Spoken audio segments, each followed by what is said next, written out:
اور وہ آدمی جو ساری عمر اپنے باپ سے پیسے لیتا رہا ہے، جس وقت ابو کا ہاتھ ایسے ہوگا نا، میں زندہ نہیں بچوں گا کہ میرے سامنے میرے باپ کا ہاتھ پھیلا ہوا ہے۔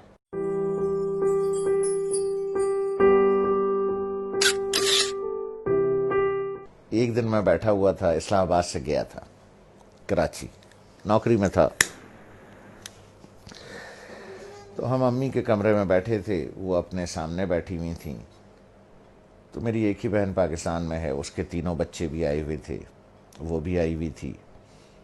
تو ادھر صوفہ رکھا تھا تو اس پہ میں بیٹھا تھا، 2 لوگوں کا صوفہ تھا ہے وہ، تو والد صاحب برابر میں بیٹھے تھے، تو سب لوگ باتیں کر رہے تھے، تو میں نے کچھ 2-4 پیسے نکال کر کے والد صاحب کو ویسے ہی پیش کر دیے۔ تو میں نے عین اس موقع پر یہ کیا کہ جب میں سمجھا کہ کوئی نہیں دیکھ رہا ہے، ٹھیک ہے، سب اپنے اپنے گپ میں لگے ہوئے ہیں، کوئی نہیں دیکھ رہا ہے، تو میں نے اس موقع سے فائدہ اٹھا کے جلدی سے چھپا کے ابو کو، مجھے نہیں پتا تھا کہ امی دیکھ رہی، تو انہوں نے بڑے زور سے کہا دوبارہ دو، جیسے وہ ذرا سختی سے بات کرتی ہوں، تو مجھے یہ تو پتا چل گیا کہ انہوں نے دیکھ لیا، تو میں سوچ رہا ہوں کہ یہ کیوں کہہ رہی ہیں دوبارہ دو۔ ان کا نواسا ساتھ بیٹھا تھا، حمزہ، جو ماشاءاللہ 6.25 فٹ کا ہے، اس وقت 6.25 فٹ کا تھا، تو مجھے تو انہوں نے بہت سختی سے کہا دوبارہ دو، اور اپنے نواسے سے کہا حمزہ دیکھو ماموں نانا کو کیسے پیسے دے رہے ہیں۔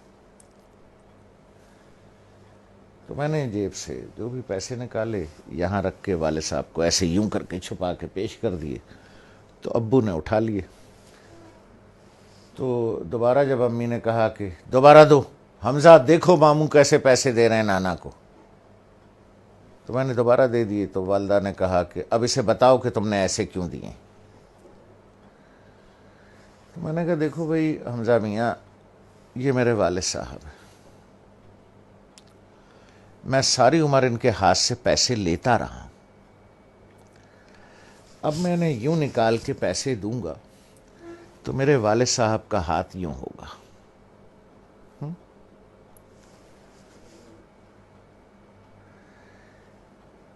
اور وہ آدمی جو ساری عمر اپنے باپ سے پیسے لیتا رہا ہے،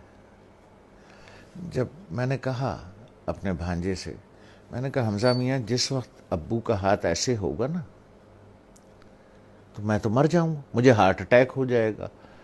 میں زندہ نہیں بچوں گا کہ میرے سامنے میرے باپ کا ہاتھ پھیلا ہوا ہے، اس لیے بیٹا میں ایسے دیتا ہوں یہاں رکھ کے کہ والد صاحب یہاں سے اٹھا لیں، انہیں میرے سامنے ہاتھ نہ پھیلانا پڑے۔ جس طرح سے پرانے وقتوں میں بادشاہوں کو نظر اور نیاز دی جاتی تھی نا یوں کر کے، اور بادشاہ اگر قبول کر لے، اٹھا لے، تو وہ نیاز قبول ہو جاتی تھی، جیسے آج بھی مزاروں پر ادھر ادھر پیروں کو ایسے کر کے نظر دی جاتی ہے، پیر صاحب ہاتھ لگا دیتے ہیں یا کبھی کبھی اٹھا بھی لیتے ہیں، تو سمجھیے وہ نظر اور وہ نیاز قبول ہو گئی۔ تو میں نے کہا بچے جس وقت میں یوں کر کے دوں گا اور ابو کا ہاتھ ایسے اٹھے گا، میں تو مر جاؤں گا بیٹا، کہ میرے باپ کا ہاتھ میرے سامنے پھیلا ہوا ہے، تو اس لیے میں ایسے کر کے نظر پیش کرتا ہوں چھپا کے کہ کوئی دیکھ نہ لے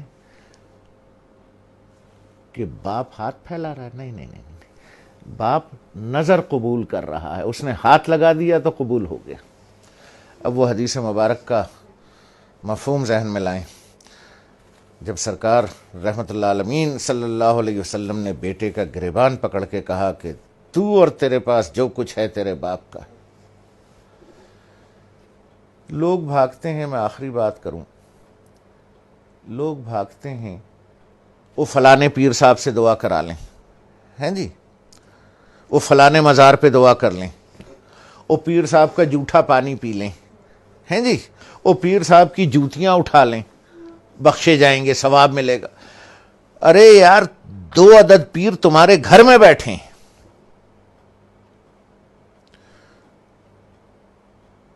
ایک عورت ایک مرد، دو پیر تمہارے گھر میں بیٹھے ہیں یار، جا کے ان کی جوتیاں سیدھی کر،